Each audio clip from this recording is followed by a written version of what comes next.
Alright, so here we are in my cellar with this beautiful fairy companion called Mirmur. And I'm gonna tell you some ancient stories from 30 years history, and I hope some of them will find maybe inspiring, maybe super amusing. But yeah, let's take it.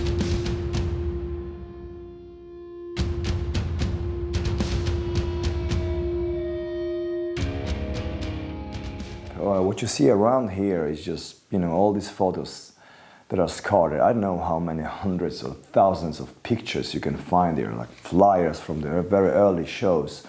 But there's a lot of content. So basically this cellar, this room, is dedicated to Behemoth archives. All right, what should we start with? Probably with something super early. These two photos, they come from the very early shows, and we started performing in '96 in June, I believe. And was it June, Mirmur? Hey, was it June? Yeah, he confirms it was June. It was before Grom, the second album, was released. And it was followed with a full-on European tour, the first touring experience. So that was pretty crazy. So look what I got here. It's some zero copies of like some ancient magazines, fanzines actually. They were super popular in '90s, and I would collect them. Few pieces here, and from the Pagan Vestlund's review from a magazine called Equilibrium of Noise. It's actually a Polish magazine. And yeah, from the Pagan Vestlund, we decided to perform in the first decade. 30th anniversary show is boom! Black Visions of the Almighty.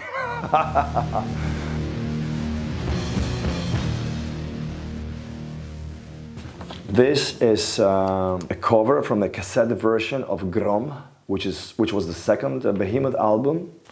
I'm not the biggest fan of that record, to be totally frank with you. There's good chunks there, there's like good beats, there's stuff that I like, but I'm not really a big fan of the sound. What is good about that album is that I was adventurous enough to just open up and try things out that, well, maybe today I'm not, it wasn't like the best choices, but the fact is that I would have courage. At some point we released this EP called Bewitching the Pomerania, and it was me who took photos at my apartment, and they were like super, look how shitty it was. And the final cover, it's one of the photos, but it's one of many that I took that day. Clearly you can see that I was no photographer. It looks super shitty, and the final cover turned out to be one of the worst covers ever. Although the 3 songs that ended up on that EP, I still think they're cool. If any of you guys follow my social media, you know that I regularly post Behemoth or Nergal fan arts. They spend their energy, time, and that is awesome. But that started in '90s. Look at that upset guy, very upset. That's Nergal from the Grom era. Yeah, I still appreciate that. I appreciate it all.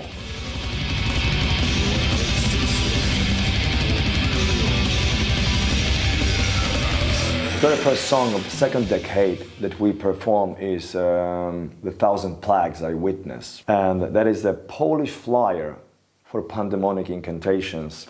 It says in Polish, Miecz w ręku Antychrysta, which means the Antichrist sword. And yeah, I was very proud. Also, the very first album that we actually had colors. All the like ancient back catalog is all black and white.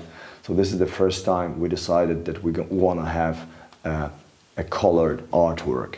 And I think I still dig that, it's quite primitive digital painting, but I still think it's cool. What you can see my face here that is crossed, and the flyer says that it's anti-Behemoth front. And yeah, so that's what hate used to look like in '90s and early 2000s. There is a cool photo of me doing fire breathing. And again, something from the very early era. It's a magazine that was run by Tomasz Krajewski, who was the owner of Pagan Records, which was actually the very first label that would just show any interest in Behemoth. Look at that. This is photo session that was quite a game changer. I remember I was working with Krzysztof Sadowski, and he suggested, yo, Nergal, let's work and do, you know, this blue, dark blue colored photos. And I was like, what, colors? And I went for that, and I'm super happy that we just opened myself to, you know, to experiment with the colors. Another photo from the first session was a game changer for us. Look at that, it's pretty cool, right? You can see me wearing contact lenses. That was Telema 0.6 era. The weapon that I was using back then was that Explorer. I used that one in the studio for Telema 0.6 recordings. It's still like, I mean, I haven't played that one in I don't know, in maybe like 15 years. And it looks like it wasn't played, so it looks very neglected.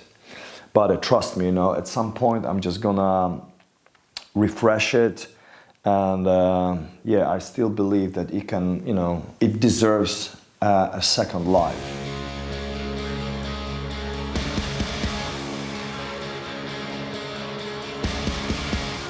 Third decade, well, what can I say? I mean, the most recent one, the most solid, the most decent version of the band. That's how I see that. The most mature.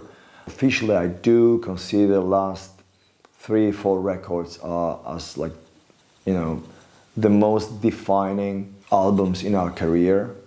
So yeah, what you can experience in the third decade is the most updated version of Behemoth, with all the firework, with beautiful scenery, and it just looks beautiful. It looks epic, and that Circumstances, and, you know, songs like Of Father of Satan's Son, or A Pro Nobis Lucifer.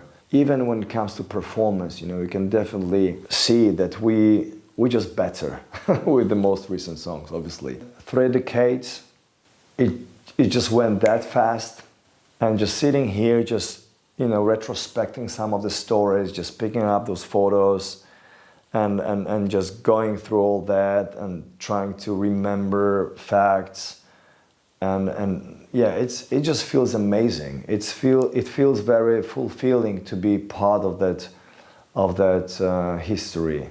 We invested so much time, so much energy, paid so much attention to like the smallest details. It's just epic. It's monumental. It's absolutely sensational. And I know it may sound arrogant, but I'm a huge fan of that event already. Thank you for all the reactions to all the trailers and all the content we've been putting out so far. But the best is yet to come. Enjoy it.